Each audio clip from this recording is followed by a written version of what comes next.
Efésios capítulo 5, verso 15 até 6, verso 9. Eu estou só dizendo com isso de que essa grande passagem diz respeito ao mesmo assunto. Sou crente, sou cheio do Espírito. Olhando para esse texto, você vai entender comigo de que aquilo que a gente entende como compromissos entre marido e mulher, pais e filhos, e empregados e patrões, na verdade, fazem parte desse conjunto chamado vida e espírito. Essa relação entre homens e mulheres que são cheios do Espírito Santo. Então, essa passagem como um todo, eu não vou estar lendo toda a passagem, porque nós vamos estar dividindo esta mensagem em pequenas seções, mas toda essa passagem tem uma grande ideia apenas, que o João Renato vai estar soltando em tela. Uma vida cheia do Espírito Santo transborda em santidade e graça em todos os seus relacionamentos. Uma vida cheia do Espírito Santo transborda em santidade e graça em todos os seus relacionamentos. Eu disse no início do culto de que ninguém consegue ser cristão sozinho. Nós somos cristãos em conjunto com, em relação a, em aliança com. Hoje eu estava lendo alguém que salientou de que a nossa própria liberdade cristã não é uma liberdade de alguma coisa, mas é uma liberdade para o outro, para a convivência com o outro. Eu sou livre para amar a você. Por isso que uma curiosidade, na carta aos Efésios, nós vamos encontrar inúmeras vezes a palavra amor. Só para você ter uma ideia assim, de ocorrências, 1,14, 1,15, 2,4, 3,17, 3,19, 4,2, 4,15, 4,16, 5,2, 5,25, 5,28, 5,33, 6,23 e 6,24. Se a minha matemática não falhou, são 14 ocorrências. Numa carta que Paulo está falando sobre a nossa vocação em Cristo, nos capítulos 1 a 3, e como nós devemos viver em relação a essa vocação de 5 a 6, você ter 14 ocorrências da palavra amor, quer dizer alguma coisa, não quer? Quer dizer de que a vida cristã ela precisa ser encharcada de amor. Temos que viver em função do outro também. Temos que viver servindo ao outro também. Então vamos ver como que funcionam essas relações hoje. Hoje nós vamos ficar dos versos 15 até 21, falando sobre a ordem, ou várias ordens, vários imperativos que culminam com uma vida cheia do Espírito Santo. E depois nós vamos tentar desenhar aqui juntos um retrato de uma vida cheia do Espírito Santo. E na quinta-feira que vem, se Jesus não voltar, nós vamos estar falando das implicações disso para o relacionamento marido e mulher. E na outra, as implicações disso para o relacionamento entre filhos e pais.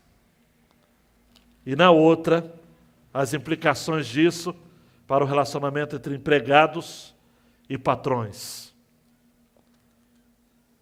Se você isolar essas recomendações ou exortações familiares, vai ficar sem o peso da graça, vai ficar sem esse contexto da vida cheia do Espírito. E você vai tentar viver os padrões domésticos pelo braço da carne.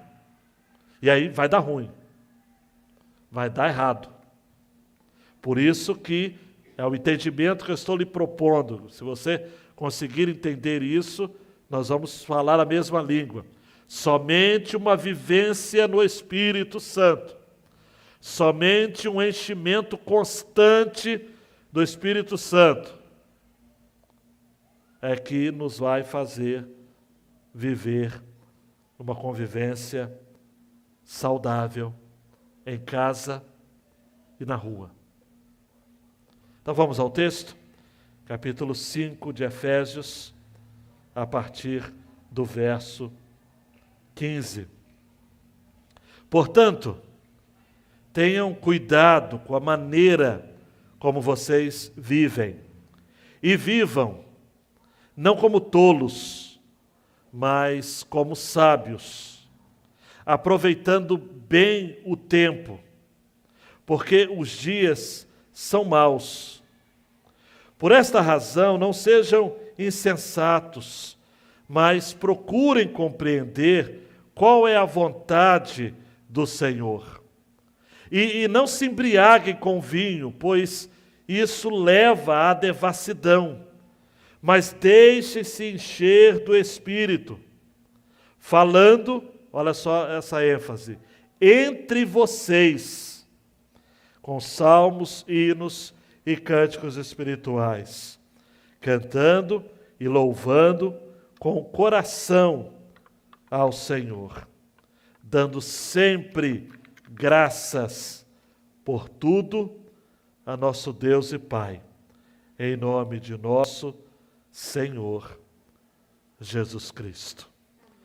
Ore mais uma vez, diga a Deus, ore comigo, eu quero ouvir a tua voz, eu quero estar focado naquilo que o Senhor quer falar comigo.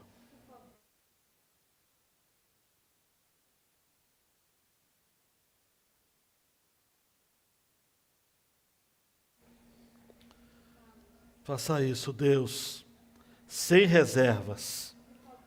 Fale comigo. No nome de Jesus. Amém. Nunca é demais repetir que Efésios faz parte de um grupo de cartas de Paulo chamada Epístolas da Prisão. Efésios, Filipenses, Colossenses e Filemão. São cartas que o apóstolo Paulo escreve no seu primeiro encarceramento, na sua prisão doméstica, ou domiciliar, para ser preciso, lá em Atos capítulo 28. Paulo está preso, aquartelado, sob custódia romana. Se o turno for de 8 horas, durante 3 turnos, durante 24 horas, Paulo estava limitado, restrito. Mas a sua restrição não era absoluta. Ele teve tempo e liberdade para compartilhar do Evangelho nesse período, e ele não podia ir até onde as pessoas estavam, mas as pessoas poderiam ir até ele. E Paulo recebeu várias visitas. Epafrodito esteve lá. Creio eu que Lucas esteve lá. E outros. Onesíforo esteve lá. Onésimo esteve lá. Logo, Paulo se utilizou de Tíquico, que esteve lá também, para levar 2 dessas cartas, Efésios e Colossenses. A cidade de Éfeso era uma cidade estratégica, uma metrópole, uma cidade pagã. Em Éfeso havia o templo da deusa Diana, Diana dos Efésios. era uma cidade multicultural. E ali havia uma igreja mista de judeus e gentios, que estava crescendo a despeito de oposições e de situações severas que ocorriam no seio daquela igreja. Mas era uma igreja fervorosa, era uma igreja que após o pastoreio de Paulo, Timóteo passou por lá, João passou por lá. Então, uma igreja operosa em amor, consciente do seu chamado.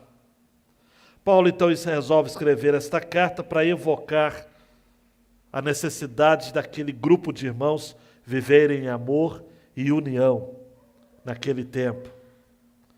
Um comentarista se utilizou de algumas expressões muito interessantes para a gente tentar imaginar a situação de Paulo ali, naquela prisão, ao escrever esta carta aos Efésios. O autor colocou assim: naquela casa romana, os corações amargurados suavizavam, a raiva, a ira e o clamor desapareciam. Paulo tinha mais do que nunca consciência de sua insignificância, de sua indignidade. Nessa carta que ele fala que ele era o menor de todos os santos, da maravilha de ter-lhe sido confiada a missão, outra expressão que Paulo usa aos Efésios, de pregar as riquezas insondáveis de Cristo. Esse escritor, o nome dele, John Bullock, escreve que Paulo parecia deleitar-se com o contraste entre a majestade da mensagem e a insignificância do mensageiro. Um homenzinho tão gentil, agora, todavia feito de aço e cheio de força.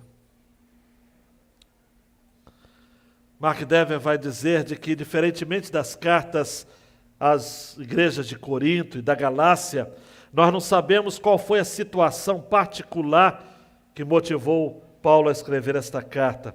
Talvez fosse a tensão que surgiu por causa do crescimento da igreja, que conseguiu trazer cristãos judeus e não judeus para a igreja.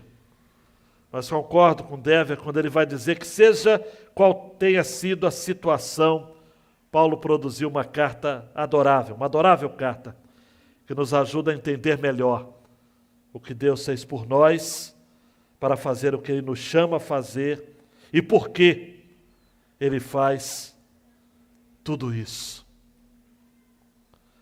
No verso 16, amados e amadas, Paulo cita um texto do Antigo Testamento, de Isaías, mas se utiliza de uma liberdade para mudar alguns termos, criar alguns termos, e ele criou então e convencionou esta oração que, para alguns comentaristas, teria sido inspirada pelo próprio Jesus. Desperte, você que está dormindo, levante-se dentre os mortos e Cristo o iluminará. E agora, então, nesse primeiro ponto, nós temos o imperativo, então, dessa vida cheia do Espírito Santo. Mas antes do imperativo propriamente dito, há outros imperativos que aparecem. O primeiro é, na minha versão, a NAA, tenham cuidado com a maneira como vocês vivem. A Ara traduziu assim: vejam como vocês estão andando. A ideia é o seguinte: tomem cuidado para andar, para viver, para circular na vida. Esse é o sentido do verbo andar, para andar com propósito. Não andar como quem não está entendendo nada. Não andar de maneira assim, inquieta, desconcentrada. Não, distraída. Não, mas andar como quem está sabendo das coisas. Aproveitem cada oportunidade, estejam remindo o tempo. A ideia de remir o tempo, da ideia de alguém que está comprando tempo. aplicando o seu dinheiro no tempo. Aproveitem cada minuto do seu dia. Os dias são maus. Eram maus ali, no ano 60 depois de Cristo, e continuam sendo maus no ano de 2022. Paulo prossegue, olha, não sejam insensatos, versículo 17, mas procurem compreender qual é a vontade do Senhor. O Guilherme Kerr traduziu assim na sua Bíblia do poeta: alinhem suas vidas com aquilo que Deus deseja. Paulo já havia utilizado a metáfora da luz, das trevas. Ele já havia dito, por exemplo, no versículo 8, no passado vocês eram trevas, mas agora vocês são luz no Senhor. Repare que são luz no Senhor. E Paulo diz assim, então vocês vivam como filhos da luz. Só que agora, colocando de lado, amados, essa metáfora das trevas e luz, Paulo incrementa o seu argumento dizendo o seguinte, então regulem suas vidas, alinhem suas vidas, para viverem como sábios, e não como tolos. Tem gente que vive como tolo.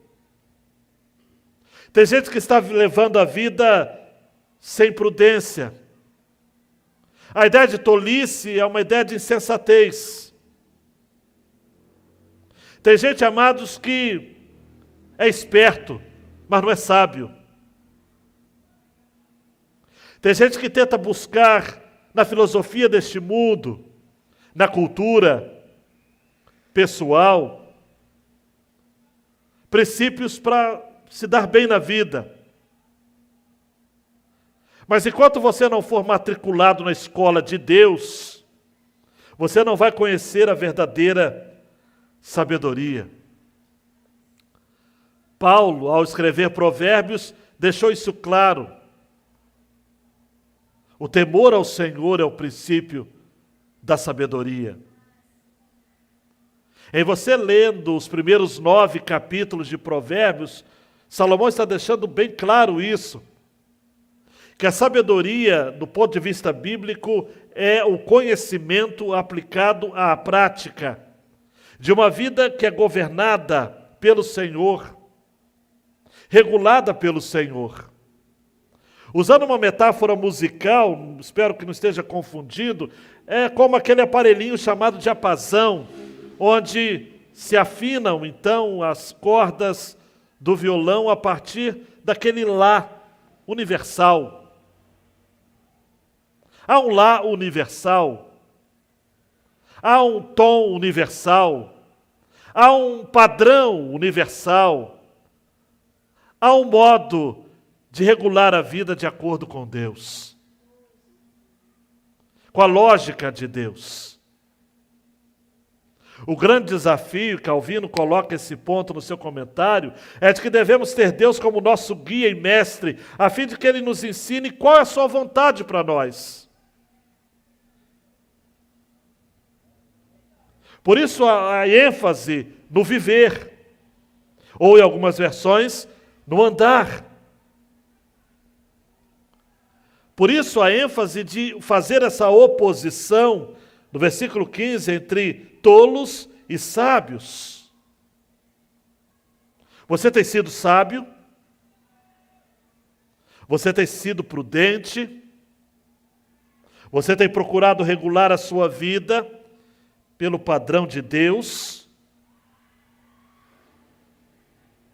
Essa ideia de sabedoria, para que não pairasse dúvidas, Paulo insiste, nós temos o versículo 16, como que é, para responder a pergunta, então o que é viver como sábio? É aproveitar bem o tempo.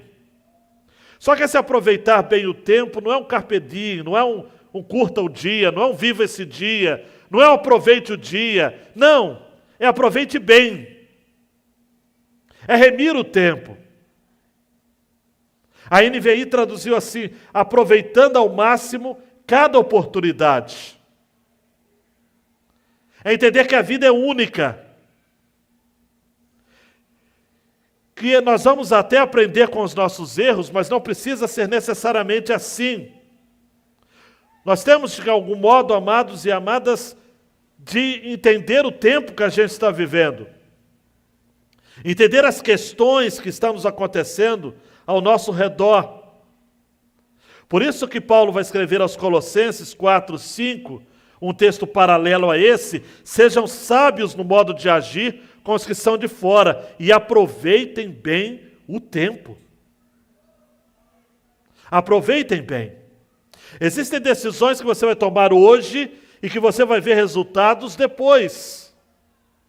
Nós precisamos nos livrar, amados, da tirania do tempo. O que é a tirania do tempo? É fazermos as coisas para recebermos de imediato algo do tempo agora. Mas, amados e amadas, Deus não nos promete absolutamente que as mudanças e que os retornos e as recompensas nos advirão no tempo que queremos. Aproveitar o tempo, aproveitar ao máximo cada oportunidade, é entender que o hoje é um presente de Deus. E como diz o poeta Jorge Herder, hoje eu vou cuidar do meu hoje, porque do amanhã eu sei que Deus vai cuidar. Remir o tempo, pagar pelo tempo. A ideia de remir é alguém que está pagando um resgate. Eu pago o tempo, eu valorizo o tempo.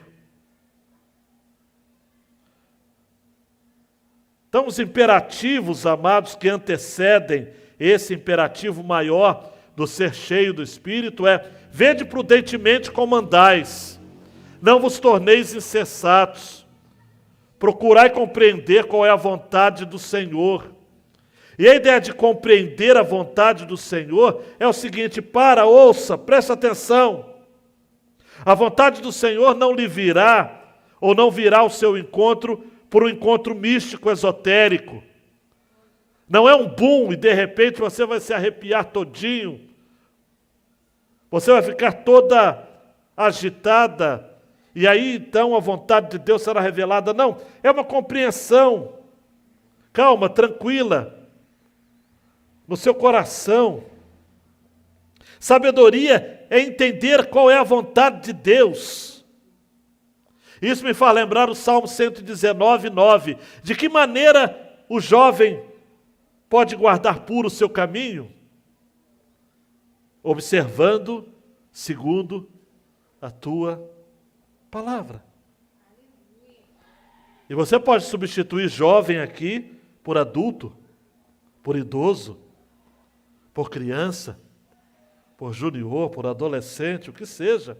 Como alguém poderá guardar puro o seu caminho? Observando segundo a tua palavra.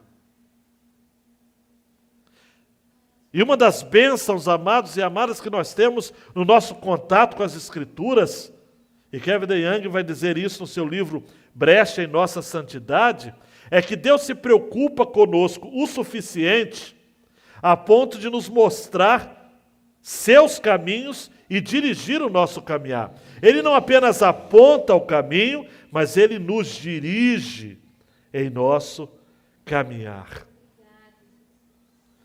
E aí ele diz uma frase que me tocou profundamente hoje. Como seria terrível habitar esse planeta, ter-se uma vaga ideia de que existe um Deus e ainda assim não conhecer o que Ele deseja para nós. Seria terrível, amados. Seria uma vida... Não tem nem palavra. Seria algo torturante, massacrante. Ter uma ideia vaga que Deus existe, porque nós vamos olhar para a natureza, os céus Salmo 19, os céus declaram a glória de Deus, o firmamento anuncia a obra das suas mãos. Romanos 1, a partir de 18, vai dizer de que pela natureza, pela criação, Deus se mostra em seus atributos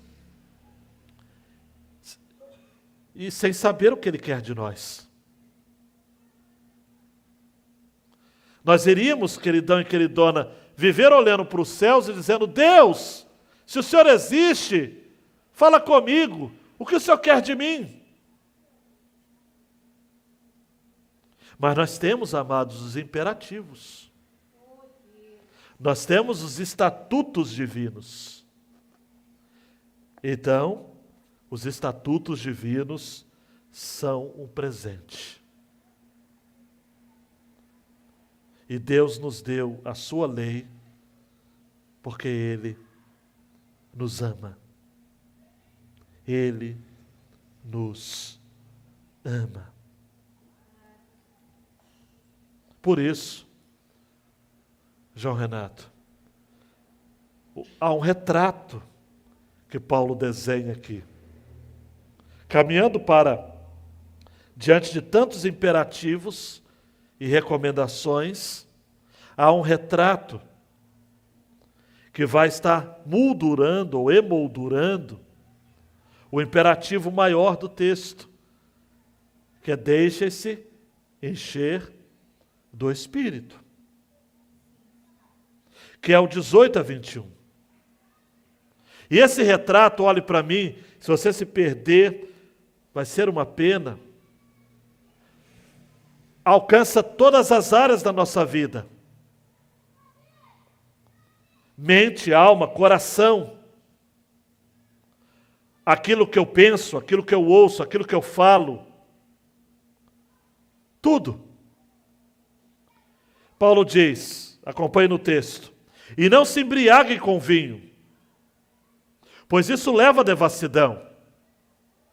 Mas deixem-se encher do Espírito, falando entre vocês com salmos, hinos e cantos espirituais, cantando e louvando com o coração ao Senhor, e dando sempre graças por tudo a nosso Deus e Pai, em nome de nosso Senhor Jesus Cristo. Tira uma foto daqui e você vai ver, Paulo está dizendo o seguinte: a vida de alguém que está cheio do Espírito Santo, ela é tão inebriante, ela é tão fascinante, ela é tão intensa, quanto de alguém que se embriaga por vinho. Logo, não se embriaguem com vinho.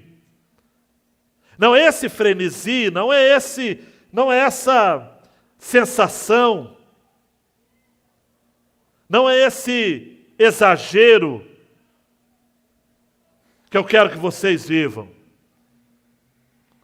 Eu quero que vocês vivam se embriagando, cheio do Espírito Santo, porque aí vocês vão estar tendo a mesma intensidade, mas por motivos corretos, por razões corretas. Eu já contei para vocês o testemunho na época ainda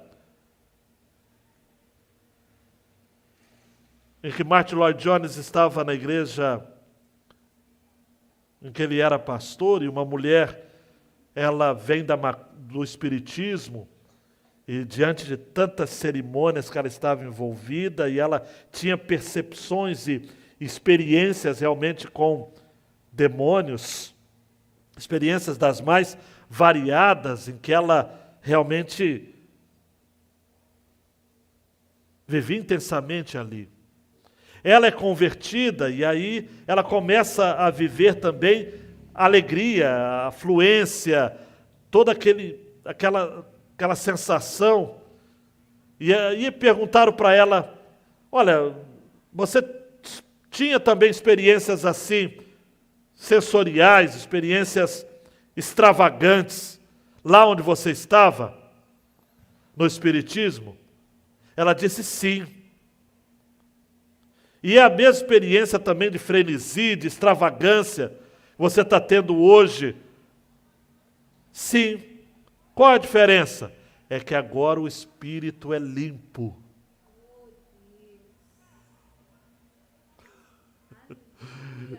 Ela usou essa expressão mesmo que eu estou dizendo para vocês.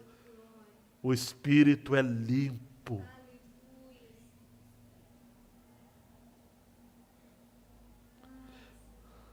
Eu não sei, queridão e queridona, como é que você vai aceitar isso ou vai receber isso. Mas é fato que ninguém é cheio do Espírito Santo e continua agindo do mesmo jeito. Tem que haver, amados, alguma demonstração, expressão de êxtase. Eu não estou querendo dizer, e nem estou aqui afirmando que você precisa rodopiar, pular, saltar, mas você precisa experimentar algo. Você precisa ter experiências com esse Espírito que é santo. Se o Espírito é santo, as experiências são santas, mas elas também precisam mexer com as suas afeições, com os seus sentimentos. Não dá, amados, para você vir aqui ouvir falar de uma vida cheia do Espírito Santo e dormir e ficar pensando no que você tem em casa para fazer. Não, Paulo está dizendo o seguinte, olha, se você não se embriaga com vinho, porque há devassidão, você vai se deixar encher do Espírito e com isso você vai, primeiro verbo, falar. Com salmos, hinos e cantos espirituais. Isto é, uma vida cheia do Espírito Santo, muda radicalmente o modo como você fala. Você não vai falar como antigamente. Você não vai emprestar seus lábios para amaldiçoar quem que seja. Você só vai abençoar. Vai falar com salmos, hinos e cânticos espirituais. A ideia aqui de falar é falar no dia a dia. Não é falar na pregação, é falar no dia a dia, é se comunicar. É aquilo que Paulo vai dizer aos Colossenses: seja a sua palavra temperada com graça, com sal, o sal da aliança. O sal que era entregue lá no tabernáculo como oferta, para representar essa relação com o próprio Deus. Você precisa ser santo naquilo que você fala. Segundo, você precisa cantar e louvar. E louvar e cantar com o coração. Isso precisa estar nos seus lábios. Peça ao Senhor, como diz o salmista, um novo cântico. Cantai ao Senhor um cântico novo. Senhor, que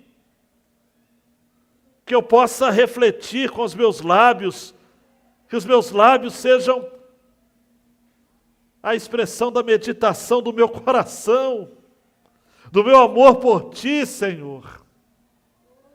Que as palavras da minha boca e a meditação do meu coração sejam só para Te louvar, Senhor. Cantando e louvando com o coração.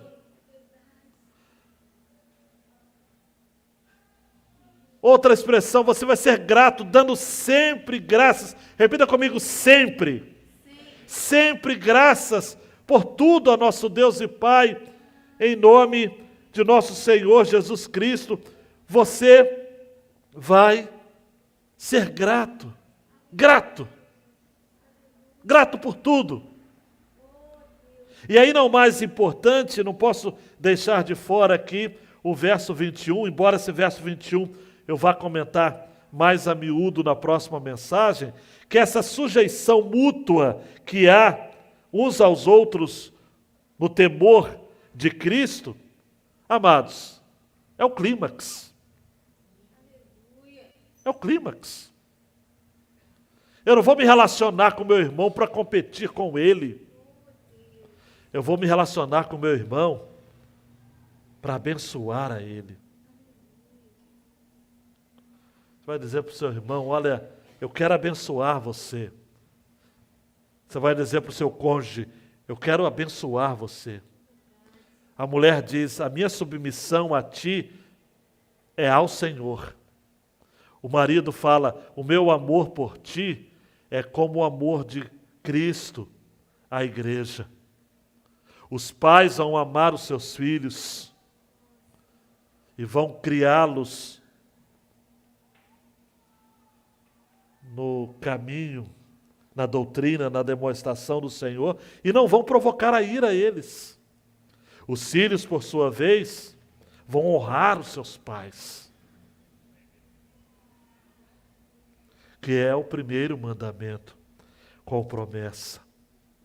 Os empregados vão obedecer a seus patrões com temor e tremor, servindo não apenas quando eles estão vendo, mas fazendo de coração a vontade de Deus. E os patrões vão deixar as ameaças e as provocações e vão lidar com os empregados, cientes de que eles também têm nos céus o Senhor que vão prestar contas, a quem eles vão prestar contas. Dá para entender essa relação? Dá para entender isso? Dá para entender que Paulo está dizendo o seguinte: olha, eu quero que vocês se embriaguem do Espírito. Porque o vinho, e Martin Lloyd Jones, para quem não sabe, além de pastor, ele era médico. E ele escreveu no seu comentário aos Efésios algo muito interessante. Ele disse que o vinho e o álcool não são estimulantes, são depressivos. Quem se utiliza do vinho e do álcool entrega o seu autocontrole, sua sabedoria, seu discernimento, seu equilíbrio ao caos. Exatamente o oposto, Lloyd Jones vai nessa direção, o espírito não é um depressivo, ele é um estimulante. Ele estimula todas as suas faculdades, toda a sua mente, todo o seu intelecto, todo o seu coração e toda a sua vontade para Deus, para as coisas de Deus. Por isso que ele fala e ensina aqui, nós não precisamos do vinho. Não vos embriagueis com o vinho, pois o vinho leva à devassidão. O vinho leva, no original, a uma vida dissoluta, descontrolada, a uma vida com desperdício. Quantas noites são desperdiçadas por conta da bebida? Quantos dias são desperdiçados por conta da bebida? Quantas saúdes são colocadas ao altar da egolatria por conta da bebida? A ordem é para todos. Não se embriaguem com o vinho. Me permita traduzir rasteiramente: não se metam com o vinho. Não lidem com o vinho. Alguns dizem assim: pastor, eu não bebo porque eu sou fraco para a bebida. Sejam fracos para a bebida. Que sejamos fracos, todos nós, para a bebida. Agora, quanto ao Espírito, vamos nos enchendo. Vamos nos enchendo do Espírito. A ordem é para todos. Se recebemos a ordem de ser cheios do Espírito, estamos pecando se não formos. Deixe-se encher do Espírito. É um imperativo, está no plural, está na voz passiva, porque eu não me encho, eu me deixo me encher, e está no presente contínuo, eu me encho hoje, amanhã, depois e depois.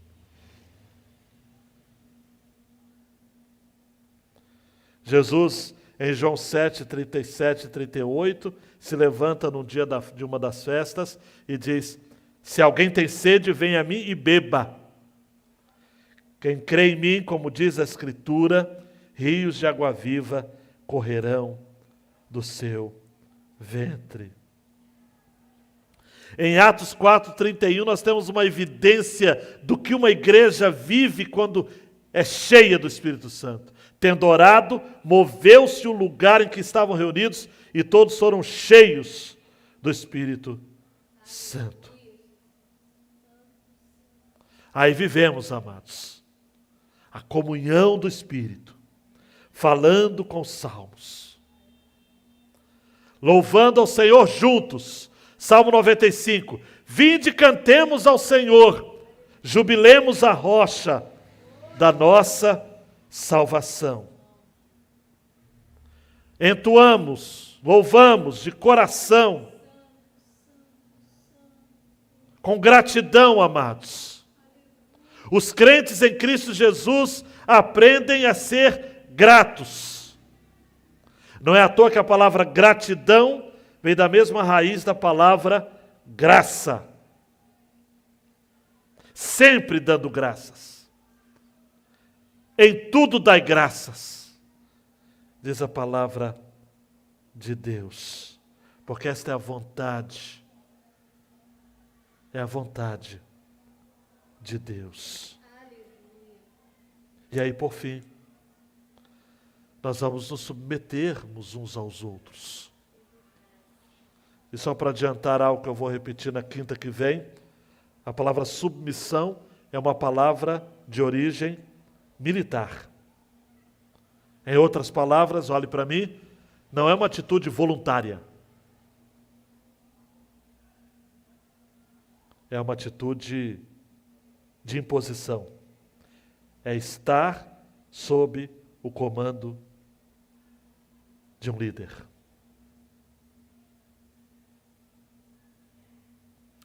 João Renato, adianta alguns slides aí, até a primeira aplicação, por favor.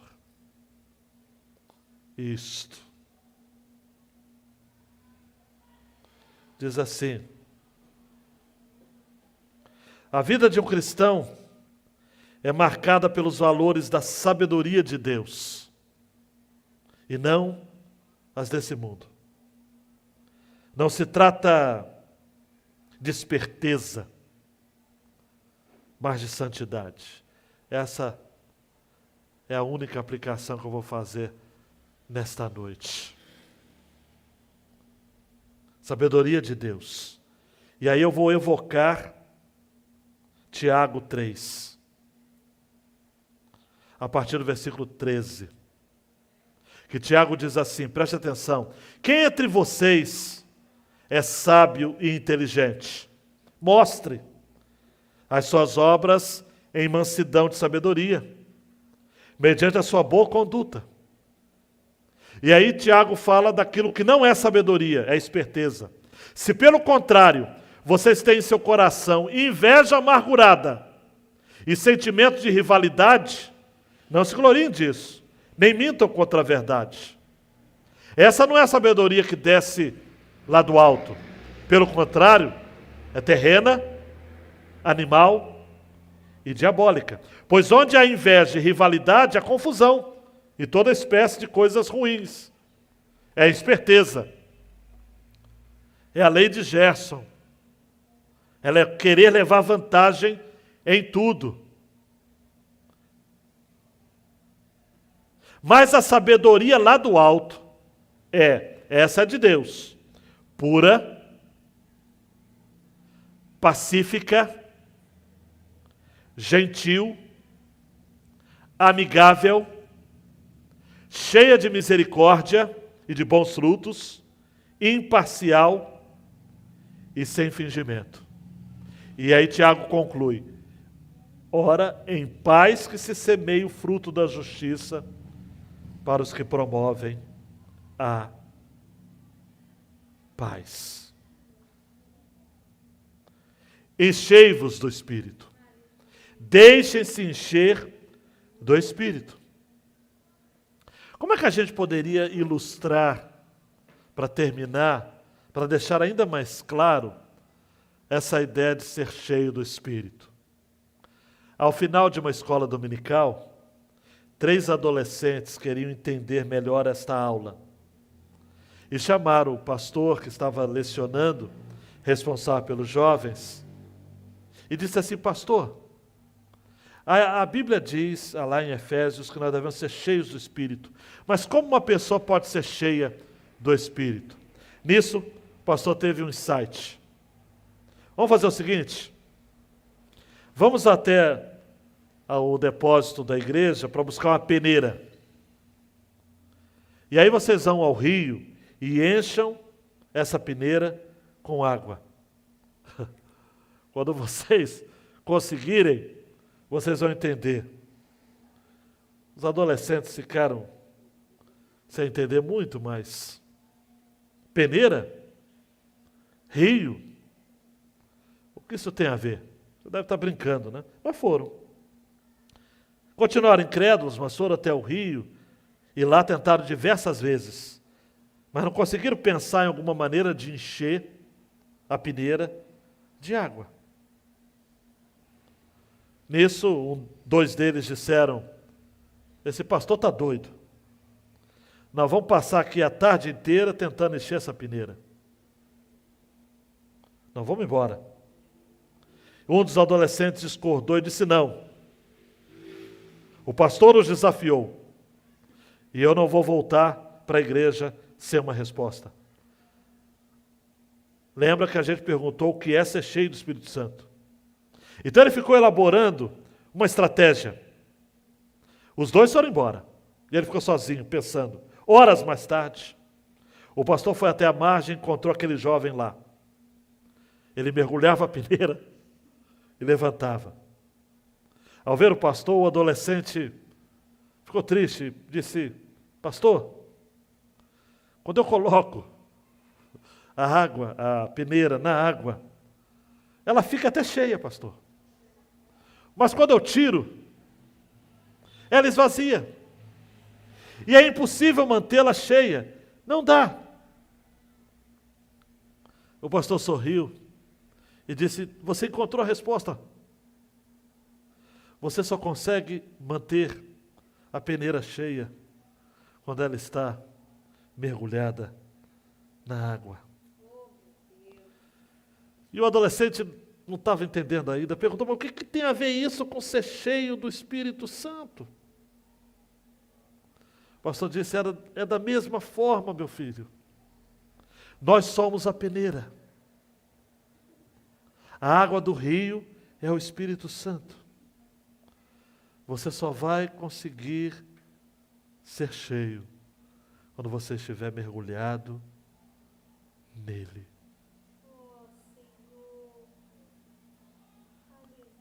Por isso que você consegue falar com salmos e cânticos espirituais, hinos e cânticos espirituais. Por isso que você consegue cantar e louvar ao Senhor com todo o seu coração, mesmo com toda a confusão que você está vivendo. Mesmo que você, por isso que você consegue ser grato a Deus em todo o tempo. É por conta disso que você aprende a se sujeitar mutuamente. Porque você está mergulhado em Deus. Enche-me, Espírito, mais que cheio, quero estar. Eu, o menor dos teus vasos, posso muito transbordar. Abaixa a cabeça e ore, dizendo: Senhor, faça igual o Antônio Elias, reverendo falecido lá de Niterói. Me encha daquilo que eu estou vazio e me esvazie daquilo que eu estou cheio.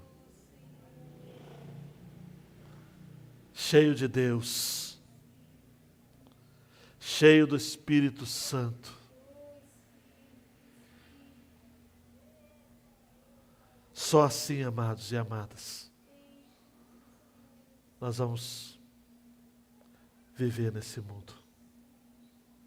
Só assim. Só assim. Deus, nós queremos essa vida cheia do Espírito. Nós queremos obedecer aos seus imperativos. Não queremos viver como tolos, mas como sábios. Não queremos ser insensatos, mas queremos buscar compreender a vontade do Senhor. Queremos remir o tempo, aproveitando cada oportunidade, entendendo que os dias são maus, são perversos. A palavrinha para mal é a mesma palavra para maligno. Dias que o maligno tem sido protagonista. Uma sociedade orquestrada para o mal. Famílias destroçadas. Almas doentes.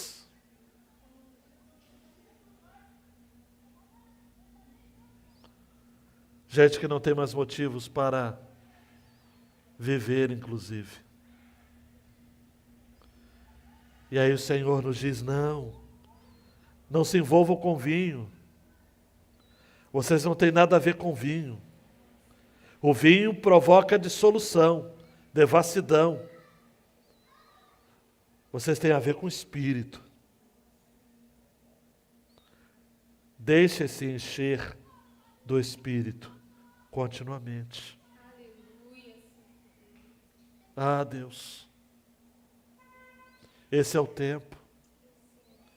Teu povo quer falar em salmos, hinos e cânticos espirituais. Teu povo quer cantar e salmodiar no coração com sinceridade. Teu povo quer dar graças a Deus por tudo, por nosso Senhor e Salvador Jesus Cristo. Teu povo quer aprender a viver em submissão mútua. Quer ter seus relacionamentos redimidos. Não adianta redimir a cultura se a gente não redimir o nosso coração. Deus, nos lave, Deus. Nos mantenha, Deus, mergulhados em Ti. Não dá para ficar fora de Ti. Não dá para levar a vida sozinho.